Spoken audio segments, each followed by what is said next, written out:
Hello, guys. So, the lesson of today is metaphors and similes. While we're reading Romeo and Juliet Act 1 and Scene 1. Our learning objective from this lesson is analyze the description and the tone of the characters to better understand the role they play in the text. Also, revise the writing structure of Shakespeare. Basically, why he uses figurative or cognitive language, and to describe or represent people and events. And then we're going to connect these techniques in our writing. Okay, Romeo and Juliet. It is basically considered a tragedy and is written by William Shakespeare. Pretty much the story, as we all know, most people is aware and know more about this play, is about two young lovers whose death helped their rival families to reconcile their issues. This play is about love, fate, chance, and duality.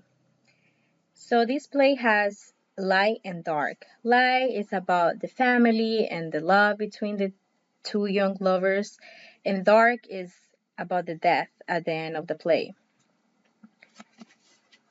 Shakespeare took the plot from the play from a poem written by Arthur Brooke. If you guys are wondering if he created this play, well, pretty much he did on his own writing technique, but he just took the plot from this poem and from this author too. But it's pretty much claimed as a real story. One interesting fact of this play was at the time when William Shakespeare wrote the play, women were not allowed to act on the stage. So at that time, a male, he pretty much played the role of a woman, which I find it very ironic. Okay, so I want to see one. Over here, we're going to see a little general idea of the play since we read it already. So I pretty much want to just talk about like the most general facts about scene one. Okay, so since the beginning of the play, we can see the hate between the two families. Because at the beginning, even the servants start fighting. They see the other servants from the other family, basically the Capulets and the Montague, and then they want to start fighting already. As we can see, these fights are quite often, and they clearly disturb the peace of the citizens of Verona. As in scene one, we saw that the rivalry was horrible, like they couldn't stand each other, they couldn't see each other. And it's played since scene one. So this rivalry pretty much started from the head of the household, which is the fathers. And then this hate is so deep that went to the members of the families, like the uncles, the children, the mom, the cousins, and even the servants. So imagine this hate between these two families that even the servants contributed to this rivalry. Also, at the end of scene one, Romeo is presented as a loner and a hopeless romantic. Because at the end of scene one, they're talking why Romeo, he's so lonely. And they wondering why he looks so sad. So at the beginning, they're talking about with the cousin, they told him to ask him why he's so sad, and then he starts a whole conversation with his cousin and starts talking about his distress or why the reason of his sadness. Okay, so the first topic is metaphor. Pretty much, it represents a symbolic or abstract meaning and is not literally applicable. What it means, not literally applicable, is that if you read it and if you want to take the sense, like the literally sense or the literally meaning, it won't make sense for the statement. It just is gonna be confusing if you wanna read it literally. That's why a metaphor is a figure of speech that compares two things by saying one thing is the other thing. So I included a lot of examples here so we can have a clear picture of what a metaphor is. First of all, the first example is he has the heart of a lion. Okay, so like I said before, if you read it literally, how a person is gonna have the heart of a lion, like it doesn't make sense. But here they're talking about that maybe the person is brave. Also, the meal was a rainbow of flavors, which maybe they're saying over here that the meal has a lot of flavors, or maybe the meal was sweet. Depends on your own interpretation. You are the sunshine of my life, meaning maybe that person brings happiness to the other person, or it brings light to their life.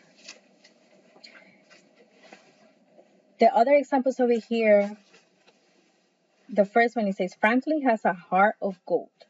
Oh, Mary's voice is music to my ears. He's a walking encyclopedia.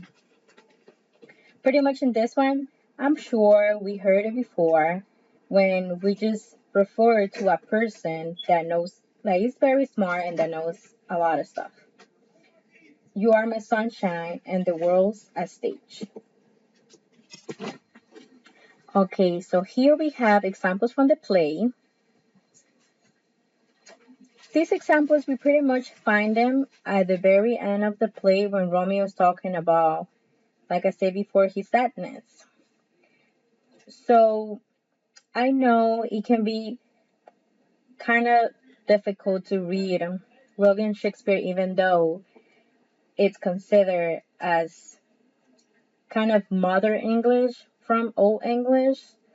So that's why I add little notes over here. The green squares that you see, those are like my little explanations of what is he basically saying and the other examples, so you guys can better understand the metaphor. Okay, the first one, it says, Romeo. Alas, that love whose view is muffled still, should without eyes see pathway to his will. Pretty much here he's saying what's sad is that love is supposed to be blind, but it can still make you do whatever it wants. So he's talking about feeling and he's talking about a description of something which is blind. So here this is clearly a metaphor because he's saying that love is blind. So like I said before, if you read it literally, you are going to be like, how is love blind? Because love is not a person, it's not a feeling. But here, Romeo is trying to say that he fell in love with the wrong person and the love is blind because as we read in scene one, he's expressing that the love that he feels for this woman is not reciprocal. The woman doesn't love him back. On our second example, it says, Why then, O brownly love, or loving hate, or anything of nothing first created, O heavy likeness, serious vanity, misshapen cows or well-seen forms, feather of lead, bright smoke, cold fire, seek hell, still waking sleep that is not what it is. So our little explanation over here, it says, Love is heavy and light, bright and dark, hot and cold, sick and healthy, asleep and awake. It's everything except what it is. So he's describing all these words over here, saying that love can be light, can be bright, maybe light and bright. He's trying to make sense of love is happiness, but when he says it can be dark and hot, it can be means like maybe for him it means sadness, it means dangerous. When he says cold and sick, like some just maybe you have heard like it can be like people just fall in love with the wrong person, and it can be sick because it basically like attacks your emotional or your mentally can hurt you. So that's what he means here. The thing with metaphors is that it's your own interpretation. They have a meaning, but everybody can have different meanings. Like everybody can understand them differently. So basically on their own interpretations. So the words that are highlighted in both of the square, but in all of the squares, are basically the words that highlight the metaphor. When he says love whose view is muffled still, show without eyes. When he's saying show without eyes, he's meaning love is blind. And then the other ones is the same thing as well. Now we got simile.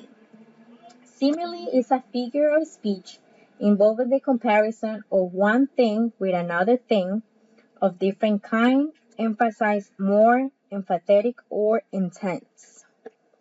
Here we got some examples.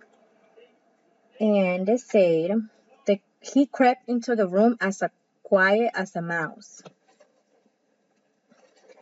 So one thing about similes is that they are more direct forward, that they tell you what the person looks like or how the person feels like. They are more specific, like the detail or the meaning is more specific. Here they're comparing a person with a mouse because maybe the person went into the room, nobody noticed him, so it's the same thing. You barely notice mouse as well when they're sneaking around everywhere. The cloud was fluffy like cotton candy. The snowflake sparkled like millions of tiny diamonds. He was as angry as a grizzled bear. So as you see here, there are more specific examples. The cloud as cotton candy, the snowflake as tiny diamonds. They're also comparing two things as well, but they're more specific. So I have one example over here from the play, which is also we can find it at the end of the scene 1. It says here, I will not say how true, but on himself, so secret and so close, so far from sounding and discovery, as is the bud bit with an envious worm, ere he can spread his sweet leaves to the air or dedicate his beauty to the same. Here, the dad is talking about Romeo. He's saying that he doesn't understand why Romeo, he is so like he doesn't share his feelings or why he's feeling so sad, like he's not talking to anybody about it. So he's referring Romeo as a flower bud that won't open itself up to the world because it's been poisoned from within by parasites. So he's saying pretty much that Romeo is like a flower. You know, when like a flower wants to protect its inside, it just closes up. I mean, it just closes because it doesn't want to be poisoned by parasites. So that's what they're saying here. Flower, parasites, poison, and Romeo. And this is the same with Romeo because nobody knows what is going on in his mind. Like he's not speaking to anybody. So that's why they are asking one of his cousins to speak with him and let's see what is going on with him. Why he's been seeing, or people have been seeing him like in places, just walking by himself, talking to himself, just on his sadness. Okay, so over here we got pretty much a general explanation of both, so we can have a more so we can have more understanding of the difference between a simile and a metaphor, because they can be mistaken a lot, but there is this tiny big of a deal or a detail that you can difference between a simile and a metaphor. So they say that these two are the most famous methods that work very well with similes and metaphors, and both of them are widely used by writers to create mental images. Like I said, it just creates like more emphasis on what the writing is trying to say, because if you just said Romeo was sad, okay, you're like, okay, he was sad. But like now that he's saying, and Romeo was sad, and he's talking about the flower and his feelings, you are already picturing how sad Romeo is. It's like to give it more emphasis to the poem or to the play in this case. So, like I said, so the readers make these mental images and make their text more lively and interesting, which is it gives them more life, as we can see for the play, because it keeps the reader more engaging, more constructed for the reader to understand what is going on either way in the poem and the story and the play, or and like in anything, because when we read in this play, we don't have like images, like movies. So that's why this technique is very useful for writers to connect better with the readers. Okay, so in the simile, it says when you see a simile, you say that something is like or as something else. Similes make explicit comparisons. Like I said, explicit comparisons, meaning that they are more clear. Meanwhile, metaphors, when you paint a picture by saying that something is something else, you use a metaphor. You're just saying that something is something else. Metaphors make implicit comparisons, which, like I mentioned before, comparisons are not well explained. It's between your own interpretation. So here we got the example of both. You are as skinny as a rail, which is a simile, as clearly you can see as, right? And then you are a mountain. So he's just saying you are a mountain, or you are a lion, or you are a volcano, something else. But the difference between simile and metaphors is that as soon as you see a statement or a sentence saying like or as, that's when you know that's a simile. And when you don't see it, that's when you know it's a metaphor. That's the big difference. Okay, so for homework, in part one, I want you to choose an example from the play and describe the emotion that the character represents or describe in the statement. Pretty much just speak any example, and you guys are going to describe what does a person is feeling. Like Romeo and his while he is talking about love and everything. So you should pretty much talk about what Romeo is feeling, or when he's describing certain things and he's using metaphors and similes, what picture do you put in your mind, or how do you feel that Romeo feels at that moment? And the part two is using figurative language, you will construct one detailed paragraph describing love or any other emotion towards either an event or someone, make sure you use metaphors and similes in the paragraph. So I want you to practice creating your own metaphors and similes, and I want you to describe in a detailed paragraph any emotion. It can be love, it can be sadness, it can be happiness, and kind of use like analyze the examples from this presentation and become familiar with it. You can talk about your mom, about your dog, about your dad.